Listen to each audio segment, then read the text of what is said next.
Kali ini kita akan belajar perubahan entalpi standar. Simbolnya itu delta H0. Nah, jadi perubahan entalpi standar itu adalah perubahan suatu reaksi yang terjadi pada keadaan standar. Nah, maksud keadaan standar ini itu tekanannya adalah 1 atm. Suhunya itu 290 K atau Kelvin. 298 Kelvin itu sama aja kayak 25 derajat Celcius. Nah, satuannya itu Kj per mol. Maksudnya di sini kalornya itu punya satuan 1 mol. Oke, perubahan entalpi standar itu sebenarnya ada 8.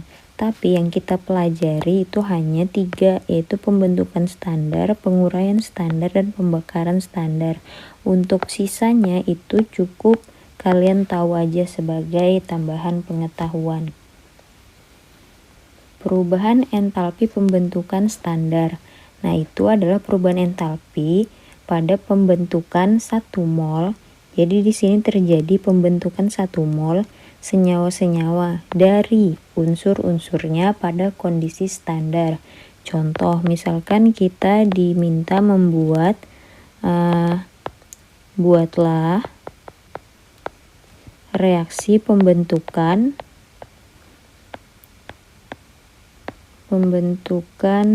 NaCl yang melepas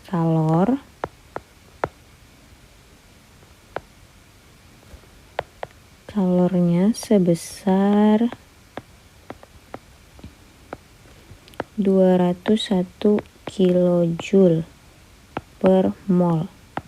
Nah, misalkan ada soal kayak gini, cara buatnya kan pembentukan nih tadi, berarti NaCl-nya itu kita buat di sebelah kanan atau setelah panah. Nah, yang diminta pembentukan 1 mol. Ini seharusnya pembentukan 1 mol NaCl yang melepaskan kalor sebesar 201 kJ. Jadi delta H-nya di sini 201 kJ per mol. Nah, cara nulisnya di sini seperti apa? Kita lihat dulu pada kondisi standar unsur-unsur itu fasenya apa aja. Jadi, fase dalam kimia itu ada 4, yaitu solid atau padatan. Kemudian ada liquid atau cairan. Ada G, gas. Dan ada aqueous atau larutan. Nah, pada keadaan standar itu hanya ada 3, yaitu solid, fase, dan solid, gas, dan padatan. Kalau cair itu dia hanya Hg dan Br, sedangkan yang gas ada golongan 8B, semuanya di 8B. Kemudian di halogen hanya Fe dan Cl itu jadi F2, Cl2. Kemudian unsur H2O2 N2 atau bisa kita sebut gas hidrogen, gas oksigen, gas nitrogen. Begitu juga dengan fluorin dan klorin tadi. Itu kita sebutnya gas fluorin dan gas klorin. Nah, pada fase padatan siapa aja? Semua unsur yang gak masuk di fase cair dan gas itu masuk di fase padatan. Jadi kalau kita lihat di sini NaCl, Na itu nggak masuk di fase cair dan gas, jadi dia kita tuliskan NaS.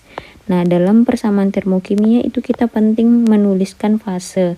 Jadi fase itu harus ditulis, nggak boleh enggak. Kemudian Cl2 gas. Cl2 itu kan tadi masuk di fase gas, jadinya di sini satuannya gas, fasenya gas. Kemudian kita setarakan. Nah, Na di kiri dan di kanan itu totalnya udah 1. Tapi kita lihat di sini Cl2, sedangkan di sini Cl1 aja. Maka kita tambahkan setengah koefisien di sini. Biar nanti kalau setengah dikali 2 hasilnya sama dengan 1. Ini sebenarnya koefisiennya 1 ya, tapi karena dia 1 jadi nggak ditulis gitu. Nah, contoh lagi, misalkan kita disuruh membuat persamaan reaksi pembentukan C2H5OH. Terus delta H-nya dimisalkan di sini 100. Oh ya, ini tadi negatif ya. Ini negatif karena dia apa di sini melepaskan. Melepaskan itu artinya sama aja kayak exotherm. Exotherm itu delta H-nya always negatif. Gitu. Nah, ini negatif 119 kJ per mol.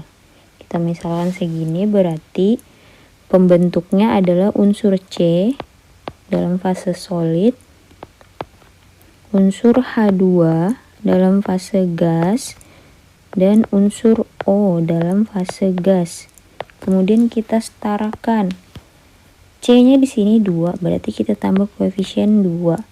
Kemudian H-nya di sini ada 5, 6. Kita tambah koefisien 3 di sini. Kemudian O-nya ada 1. Nah, O di sini ada 2. Berarti ini kita kasih setengah. Udah deh jadi. Ini fasenya kita misalkan liquid ya. Terus yang ini fasenya solid. Nah, untuk perubahan entalpi penguraian itu adalah perubahan entalpi pada penguraian 1 mol. Jadi di sini dia kebalikannya dari pembentukan, yaitu penguraian. Tetap 1 mol. Kenapa? Karena dia kan dalam keadaan standar nih. Kondisi standar itu harus 1 mol. Terus standar itu maksudnya 290K kemudian 1 atm. Nah, contohnya kita ambil aja tadi si NaCl. NaCl itu kalau diuraikan, maka panahnya aja yang kita balik tadi. Jadinya di sini Na solid ditambah setengah Cl2 gas. Delta H-nya bagaimana? Delta H-nya itu kita balik. Kenapa? Karena reaksinya kan kita balik nih. Jadi delta H-nya juga ikut kita balik. Simbolnya yang tadinya negatif jadi positif, 201 kJ per mol. Begitu juga untuk C2H5OH. C2H5OH itu kita balik menjadi C solid ditambah H2 gas ditambah O2 gas. Koefisiennya kita masukkan di sini ada 2, ada 3 dan ada setengah. Untuk delta H-nya itu juga ikut dibalik jadi positif 119 kJ per mol. Kemudian yang terakhir itu ada perubahan entalpi pembakaran standar, simbolnya delta HC0. Nah, ini adalah pembakaran 1 mol. Ingat ya, 1 mol lagi di sini pada kondisi standar. Jadi, misalkan kita punya contoh soal gas metana dibakar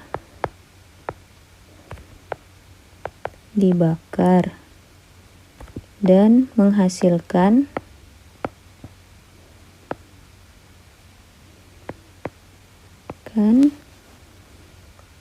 kalor sebesar 231 kJ per mol. Oke. Di sini satu ini kilojoule per mol, berarti gas metananya itu harus 1 mol gas metana. Nah, cara jawabnya kita harus tahu dulu metana ini apa, terus dibakar itu apa. Nah, yang ini nih juga apa. Nih, kata kuncinya saya garisin semua ya. Gas metana itu adalah CH4 yang merupakan senyawa hidrokarbon.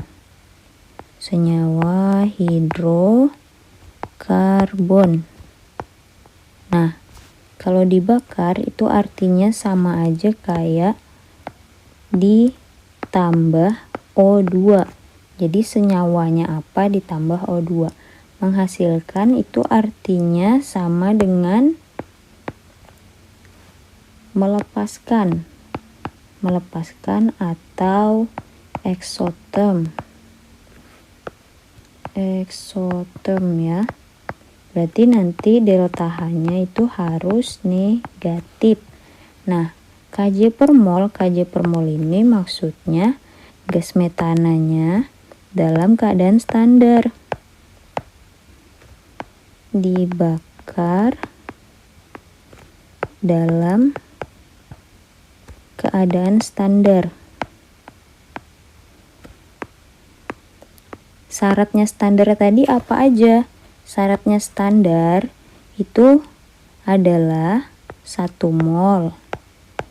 Kemudian 1 atm dan 298 Kelvin. Nah, ini harus diingat. Harus kalian ingat.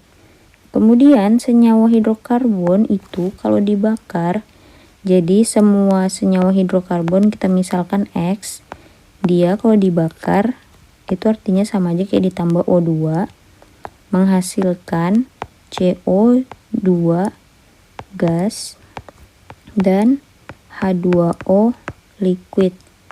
Jadi semua senyawa hidrokarbon itu kalau dibakar akan menghasilkan CO2 dan H2O liquid.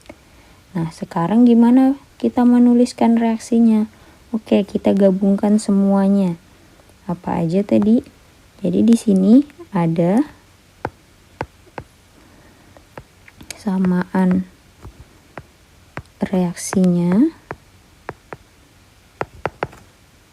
CH4 1 ya di sini di depannya, ditambah CH4-nya ini dalam fase gas metana, ditambah dengan O2 menghasilkan O2-nya gas menghasilkan CO2 gas ditambah H2O liquid.